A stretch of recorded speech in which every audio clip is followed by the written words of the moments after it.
On Monday, February 26, 2018, the School of Information Science at the University of Kentucky hosted two city officials, Aldona Valicenti, Chief Information Officer for Lexington-Fayette Urban County Government, and Scott Shapiro, Chief Innovation Officer for Lexington Mayor Jim Gray, for a speaking engagement about LexGig, a high-speed broadband initiative.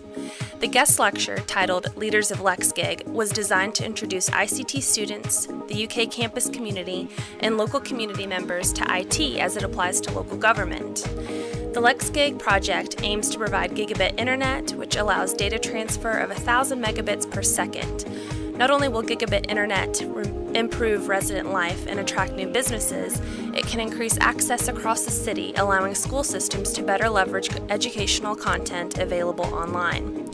Mayor Jim Gray gave opening remarks at the Leaders of LexGig lecture and introduced the main speakers. Valicenti and Shapiro are two of many officials who have been meeting the past 3 years to increase broadband access in Lexington.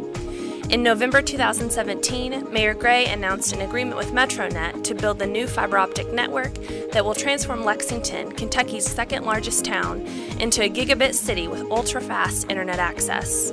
He said that the company would spend between $70 and $100 million to build the new infrastructure. Overall, the lecture provided an in-depth look at Mayor Jim Gray's strategic goals, explained how the Gigabit Network project fits within his vision, and reviewed how information technology is driving efficiencies in city government and enhancing interactions with citizens. According to Shapiro, the first customers will have access to gigabit internet speeds this summer. For more information about the School of Information Science's upcoming events and lectures, visit infosci.uky.edu.